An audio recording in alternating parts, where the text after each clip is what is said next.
All right, good evening. We're back with the Impact of Educational Leadership Talk Show. I'm your host, ID3, along with Professor Jeff Willie. Our panelist tonight is doctoral candidate Buddy Thornton. And just to start off a little bit here, Professor Jeff Willie served in the United States Air Force for 26 years as combat security police instructor, human resource manager, and superintendent of the largest Department of Defense honor guard outside of Washington, D.C. area. After his transition from the Air Force since January 2003, Professor Willie has taught business and humanities classes for the University of Phoenix. Professor Willie is a certified Arkansas State law enforcement instructor in rapid response, special weapons and tactics. Yes, he's SWAT. Also, he's an honorary colonel of the Arkansas State Police and honorary member of the Arkansas Highway Police Department. He is also a former facilitator of the Stephen Covey 7 Habits of Highly Effective People. Professor Jeff is an executive director with the Gun Maxwell team, specializing in personal growth, professional leadership development, with his primary focus on the church leadership and impact of educational leadership. Why? Because everything rises and falls on leadership. Next, we have our panelist, Dr. Buddy Thornton. He is a Vietnam-era veteran who served as a hospital corpsman in the U.S. Navy. He is a certified trainer for the Center for Teacher Effectiveness and certifications in mediation and paralegal studies, with a bachelor's in health science and a master's in health science services and counseling. He is also a certified executive leadership and is currently finishing up his CBA at Grand Canyon University. Buddy has owned multiple successful logistics businesses before his shift into current roles, and currently the owner of BCT Mediation Plus, a mediations and coaching consultation firm that specializes in executive coaching, employee peer mediation coaching, and partnership conflict. He is a principal keynote speaker in conflict management, parenting dynamics, cross-cultural topics, and family development seminars and workshops where he initiates and he oversees. He has developed an impactful series of 5 parenting seminars and workshops and is currently working to have an online curriculum for this series. Gentlemen, please say hello to the people. Well, let me say hello to the people, but I also want to say to Buddy, as a Vietnam-era vet, I always want to acknowledge the fact, welcome home, sir. Welcome home. Yes, I always, my brother is 2-time tours in Vietnam, and I make it a personal, intentional impact to be able to connect with Vietnam-era veterans and say, welcome home, gentlemen. We didn't receive you well, but it is time to say, welcome home. I embrace what you men and women did in that era. So welcome home, and it's good to be part of this podcast with Buddy and with Isaiah. Thank you for continuing to host this, and I'm looking forward to an exciting evening. Professor Willie and ID3, I concur. I believe that the fellowship that we were able to join into here is not only a bond from our past military experience, but our commitment to serve others honorably from a position of servant leadership. And that's our mission in life, and I feel honored that you were allowing me to be part of this trio. Absolutely. What the topic this evening is why leaders need cultural experience. Developing cultural knowledge begins by understanding its possibilities. It's vital to recognize that everyone has ways of functioning in the world that are a direct result of their upbringing.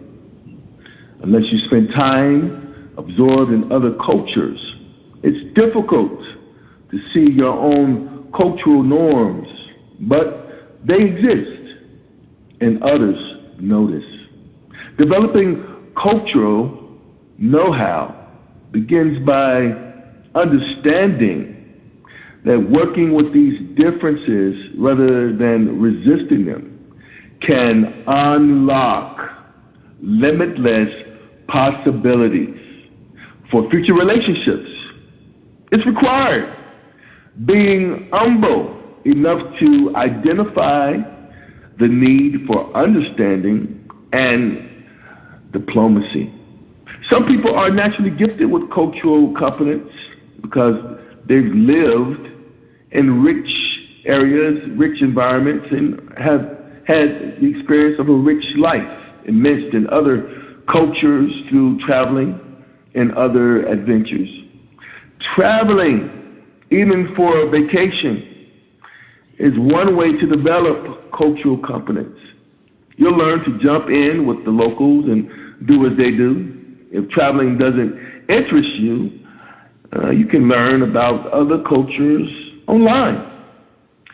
Though it's not the same, one thing to remember is that developing and practicing cultural competence isn't about using strategies on other people.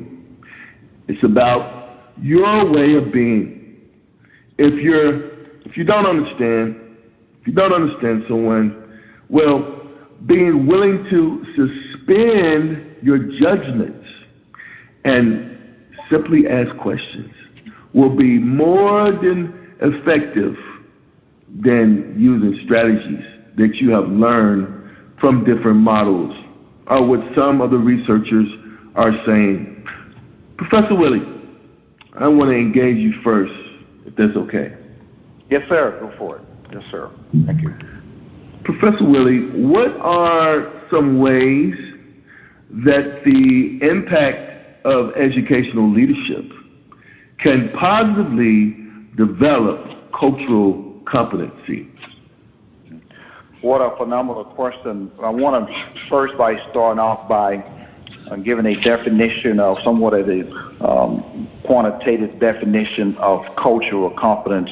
And I think it fits the bill from no matter what, if it's educational or it's business or what area. And then I want to share a small story about my own cultural experiences, and then I'll try to wrap it up on this question with some things that campus administrators, educational leaders can do to enhance that cultural competency in that classroom and on that campus. But cultural competence is, as you stated, Isaiah, is just having an awareness of my own culture. I need to identify what are some of my implicit bias, unconscious bias, and things that have affected me, that identified my views, and then open myself up about the differences and the ability of others, and learn to build on that, what I call variety of culture and that community of norms about students and about life and about family. I know we're talking about education, and I'll get there in a minute, but it's becoming aware of my own culture and what are some of the things that's impacting my decisions based on my culture, impacting my views based on my culture, and how do I relate to others that are different from me based on my culture. That level of awareness, once I attune to that level of awareness and accept those differences as an educator, to be able to establish that cultural competent classroom, because I am going to make myself available to learn those norms and those students and those families that I have in my classroom. Those are very students that come from different and cultural backgrounds. And this understanding of that informs me and expands my teaching practices, and certainly what it calls end up being a cultural competent educator's classroom. Now let me bring that back into a personal story and a personal awareness of shaping a worldview, and then I'll close it with some things I believe that campus administrators can enhance the capability of cultural competence on that campus. And just a very quick story of my background growing up in rural East Texas and not and basically fenced in that environment. closed in that environment. That environment still exists today when I go back to East Texas, because many folks have not ventured out of that environment, understand the diversity and the beauty of being exposed to different culture. As you said, Isaiah, travel exposes you to that. And some cultures have the abilities, and some races and economic situations have the ability to travel and see the world, so they're a little bit more cultural competent than others. But one thing that helped me is that when I joined the military, one of my first assignments coming out of rural East Texas was being based in Germany. And that was an eye-opener, an epiphany, and a paradigm shift, and realizing that the world is beautiful. And then coming back to the States and having that European awareness and traveling around Europe and realize that and understanding some of their norms and their difference from me, and they embraced me and I embraced them. And then secondly, when I got a chance to travel to the Middle East and to travel throughout Egypt and Kuwait and Oman and Saudi Arabia and Bahrain and those different locations in the Middle East, and being able to embrace that hospitality and the differences of those cultures, those things expanded my knowledge and appreciate those cultures, and in turn learned they appreciated me as well. While I expanded that knowledge, that gave me a global perspective that shaped my worldview.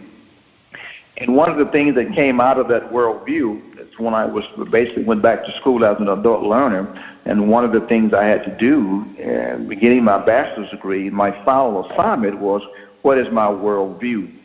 And if I'd have stayed in rural East Texas and stayed in that view, in that culture, my worldview would have been limited. It would have been limited to what I saw in the news. It would have been limited to what I saw in the classroom. It would have been limited to that environment, and not having access to the worldview that I was exposed to by traveling throughout the military, and then also traveling on vacation to different parts of the globe. Now, this is what organization, this is what a campus culture is established through the leadership. I've always believed everything rises and falls on leadership, so that campus administrator has got to be intentional about establishing and appreciation that diversity and establishing a cultural competent campus. You took the words right out of my mouth, Professor Willie, because yes, I was just about to mention about the campus administrators, right, and the awareness that you so eloquently mentioned, but how it relates to the people. Because the gap, the achievement gap, is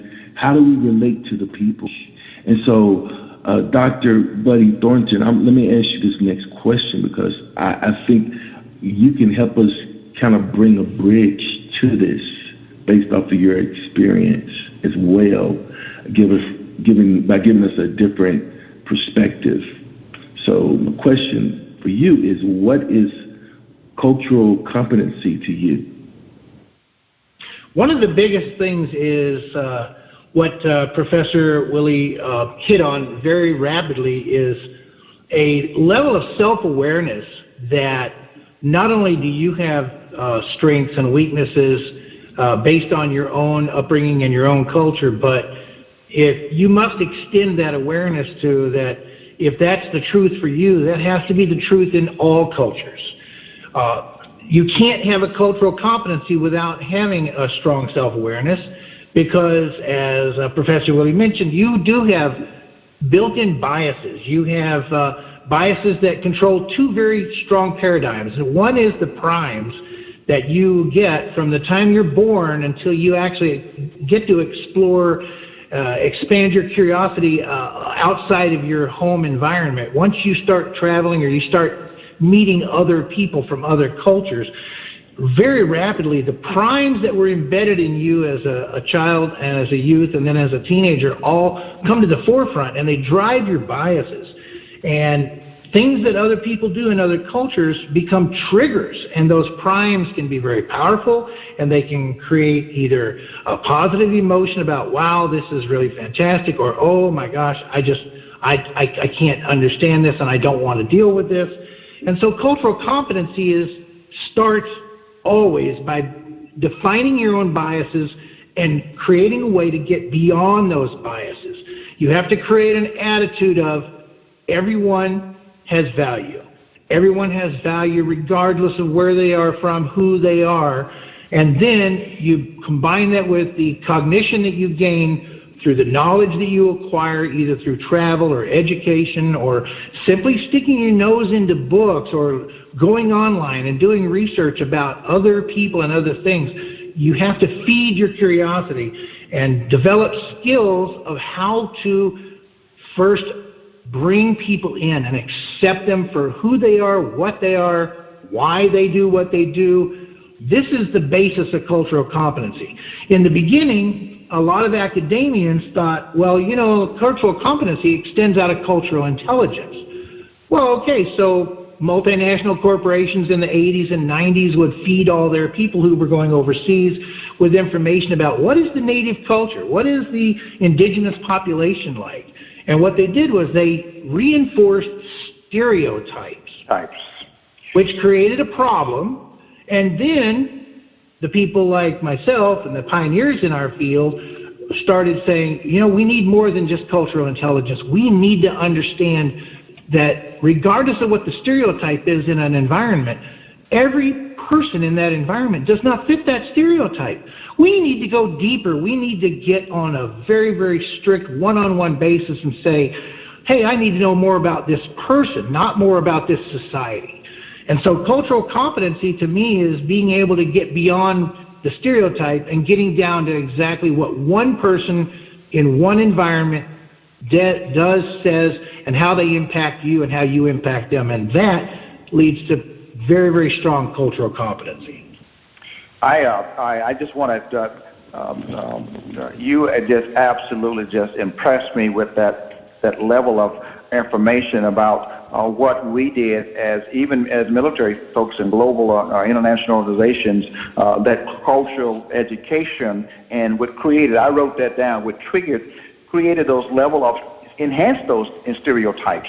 Instead of us diving deep and connecting with folks as who they are and connecting with them based on their values and their norms and their upbringing, I like what you said, buddy, that if that truth is about your culture, that truth must be about every culture. That is so significant, and so that was absolutely amazing the way you articulate that, because that was an epiphany for me. If that is true about my culture, is truth about every culture, and we must get beyond, identify our unconscious bias, our implicit bias, those subconscious issues that resonates in us, and we need to recognize those. Once we recognize those and become aware of those, because that is the beginning of learning. That is correct. One of the most important things that people lose sight of is that we have to be able to walk the talk. And in today's very, very divisive society, the way things appear to be on the surface, probably because of the way the media portrays things, that becomes a large out-group mentality. It creates an out-group mentality, and what cultural competency does is it expands your in-group. It allows you to suspend those barriers and extend your in-group to people that otherwise would never even be considered as part of your in-group. And once you bring them in, you start to be more comfortable with people who are different, and then you realize, oh my goodness, you know what? Humans are 95% the same regardless of their affectations. We're all the same. And the more you expand that in-group, that's what becomes rapidly apparent. And you learn to embrace that, or you fall to the wayside. That's cultural competency. And it is. And let me ask you a question, because I want to ask Professor Willie another question, but let me ask you another question since you said that, because you talked about exploring, you talked about explaining different cultures' curiosity. And so what is this saying to you, though? What is this saying to you? Curiosity has to be an open book. The biggest barrier that we have, as Professor Sully called it, an implicit bias. The largest barrier we have is we've already made up our mind. We're not willing to be curious about other people from other places and other cultures, and even intraculturally. Here within the United States, we don't want to be curious about other people. So you have to be willing to suspend your biases to actually become more curious. And once you become more curious, you find that you can no longer judge. Judging is locked into your implicit biases. Being non-judgmental is expanded by feeding your curiosity like a ravenous beast. You got to make sure you feed it all the time and never fail to be curious. That what Buddy just said is the level of curiosity. I got to have a desire to know you. If I want to know you, I'm going to ask you questions about you, and I'm going to respect you. If your opinion is different from mine, your culture is different from mine, and I appreciate that diversity, I appreciate those differences. Once I understand you, I get to connect with you, and I want to build a relationship with you. That level of curiosity has to be an open book. That has to be part of your DNA, part of your thought process. And the only way, you can't just be judgmental, and you cannot be just forming thoughts without asking questions. When you see something different, let me give you an example. I spent some time in the Muslim world and then Middle East, and one of the things, I was in Atlanta, and I was watching the young man from, I want to say he was, I'm not sure exactly, but I just saw him in the bathroom, and just a quick example, and I always wondered, why do the men of the Muslim faith throughout the day, they go in the restroom and they wash their face? And so, we tend not to do it as traditional Americans, wash our face after we finish using the restroom. And so I just thought to ask the gentleman a question. He's just a part of my faith.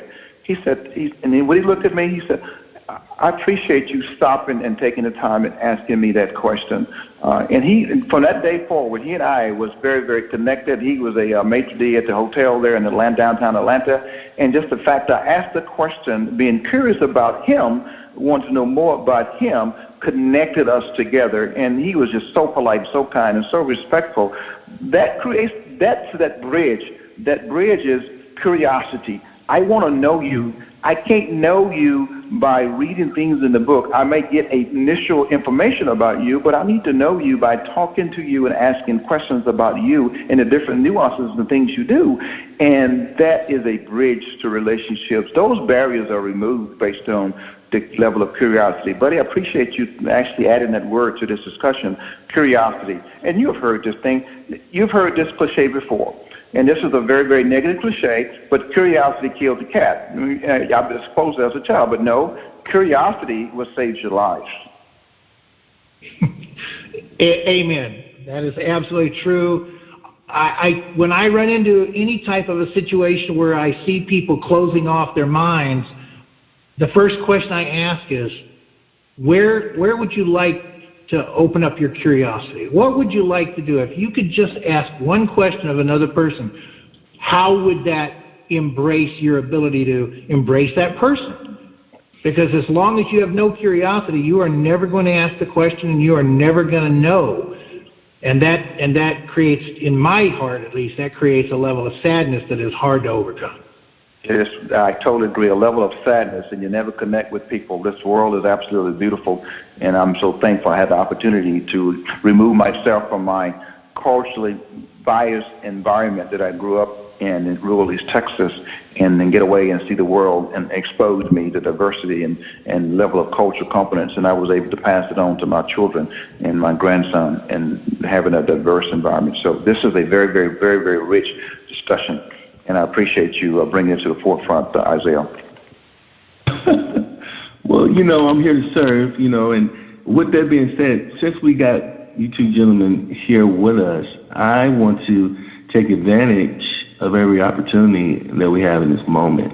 And so, let me ask you this question, Professor Jeff Willie. Okay. How do you develop? Are we talking about, I know originally, in the commentary, I was talking about, people try to make it scientific, try to put a model behind it, or the steps, or, a process.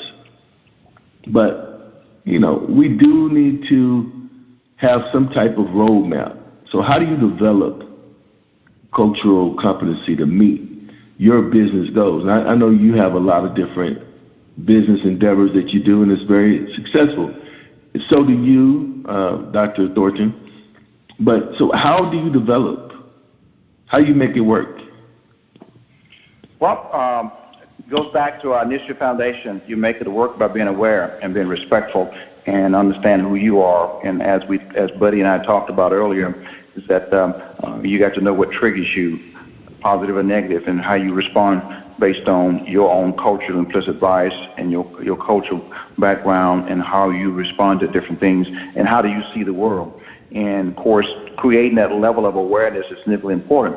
But I want to go with this right here in regards to what business leaders must focus on to develop that cultural competence within their business, because right now business is global. No matter who you are, where you work, business is global, and you're dealing with diverse and different cultures from all over the globe. No matter what you do, if you're buying something at Walmart, it has a global entity to it, it has a global piece. And these are some of the things that are predictable outcomes, I believe, are significantly important when you're creating that culture of competence, because we want outcomes. We want to be able to create that, a level of awareness, and these are some things that you got to be aware of, and you want outcomes in order to grow your business. One thing we know that culture competence, as we just talked about with that gentleman I'm asking about washing his face in the bathroom, and that creates rapport. That cultural competence created that rapport with that gentleman in the restroom that day. And now we have a connection. That cultural competence in a global perspective, because of rapport, working relationships is increased significantly, and so it improves efficiency.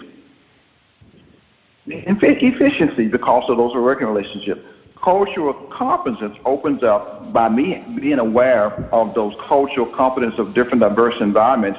It enhances my travel, opens up new markets and new networks. I spend time in Africa. I'm preparing to go to Japan in November, and those doors, those networks are open because I'm respectful of those environments. And we say things to our young men in this country and our young women in this country. When you're talking to someone, look them in the eye. Well, that's not for every culture, is it? And we both know that. And I've been in the Middle East, and when we go to the Far East, that is something you don't do. That's considered offensive, and that's considered hostile when you look in, especially the seniors, in the eye. So you got to be aware of that. And so those are the things that build those markets and networks open up. Cultural competence makes people feel valued, and it builds loyalty. And so when people are valued and they felt a sense of loyalty, guess what happens out of that? Repeat businesses, repeat opportunities. Your business grows because people feel valued. Cultural competence creates innovation. If I'm aware and I'm working with, I use this analogy, and take this 1 + 1 = 3. That's a mathematical equation. 1 + 1 = 2. I know when you're dealing with the math equation, it's 1 + 1 = 2. But when you're dealing with relationships and conflict management and cultural competence, 1 + 1 = 3. Because I take the best of my world, and I take the best of someone that's different from me in their world, and then we come up with a third alternative to be able to be innovative and creative, which is a third alternative, because now that person has valued my differences, and I'm in value their differences, and we take the best of our differences, and that becomes a third alternative, and that creates a level of innovation and creativity. And one thing about cultural competence, it helps you avoid mistakes and miscommunications and dissatisfaction, because if you become cultural competent, you will make some mistakes periodically, but your level of curiosity, you won't repeat those mistakes when you're dealing with diverse individuals and diverse cultures and diverse backgrounds, because your sense of learning, your learning curve grows significantly and exponentially. And that's the focus of that. And if you have an organization, a company, I like what Buddy just talked about a few minutes ago, the diversity he has in his organization. That means a lot. That means a lot. That level of diversity, that innovation, that creativity, that efficiency, and men and women are valued based on recognizing and appreciate culture, growing and understanding culture competence and aware of culture competence and accepting it and appreciating it and respecting it and embracing it in every area. Americans are quick to the draw. They jump to business. They don't look at the world through the same lens that people from other cultures look at the world. When you're dealing with people in Southeast Asia, or you're dealing even with people from Mexico or South America, the first thing on their plate is developing a relationship. They don't want to develop business if they can't have a solid relationship behind that business. Americans do it the other way around. They think that if they provide good business and they jump into good business, that the relationships will follow. And we have it backwards. We have flipped the plate, and our plate means our food is all on the floor, where in other cultures, they understand relationships drive business, not the other way around. Business does not drive relationships. Yes, sir. Can I just share a personal story? I'm very transparent, and Isaiah knows I'm very transparent. I like to use myself in my classroom, use myself in my speaking engagements, and being very transparent. My first trip to the Middle East, not my first trip, my second trip on a long-term basis, Muscat, Oman, and I'm working with the Omani Air Force. They're part of our partnership with the Omani Air Force. Me and my commander at the time, we hosted the Omani Air Force at a 10 o'clock meeting to go over some security issues for the Yasib International Airport. And so we are hosting them, and obviously one thing that we are very conscious in American is the time. At 10 o'clock, we expect to start a meeting at 10 o'clock. Well, 10 o'clock rolls around, no one's there. 10:30 rolls around, the Omani Air Force members are still haven't arrived. But we have already made the mistake at the beginning, because what we didn't have pastries, we didn't have coffee, we didn't have tea, we didn't have fruit and food available for those men and women, were primarily men when they showed up. And now they showed up around about around 11:15, and because you got to understand hot culture versus cold culture. If you understand that essence of time, that's another culture component you need to be aware of as well. Hot culture versus cold culture. Cold cultures is more time sensitive. Hot cultures are not time sensitive. Travel to Africa and travel to some hot climates, and you'll see most of them we didn't wear a tie. And so that was a learning curve for me as well. And then, as you stated, buddy, the first thing we wanted to do was jump right into the meeting. And they wanted to do what? Talk about family, talk about relationships, and how's our children, how's our wives, and what are we doing, and what do we grow up? And that was a learning curve for me. That was an epiphany for me. And from that day forward, because I was curious about that, we never made that mistake again. Buddy, let me ask you a question. How do you, Dr. Thornton, let me ask you a question. How do you engage with conflict management in an organization? The most important thing that you do when you're faced with a conflict is not focus on the conflict. What you have to first do is you have to get down to the one-on-one dyadic relationship between the parties and understand the root cause of the conflict. The conflict is immaterial. It could be any type of conflict. But if you don't understand the background and the culture and the meaning that people take, the perspective taking that they have when they look at the conflict, you can have two people who are looking at the same conflict, and one has a completely different perspective of the conflict than the other. And if you haven't taken your time as a professional to understand how each one of them views the world, you have to understand their worldview, you have no hope of engaging in solving the conflict. Let me give you one example, a very strong example. At one of the engineering firms here in the Phoenix metro area, there were two people. One was from Pakistan and one was from India. As with the Israeli-Arab conflict, this is a conflict between peoples that has been going on for several thousand years. This is not a new conflict. We're pretty young here in America. We've only been around 200 plus years. They've been around for thousands of years. So these two people were faced with needing to work with each other in a department, and yet culturally they were completely diametrically opposed to each other.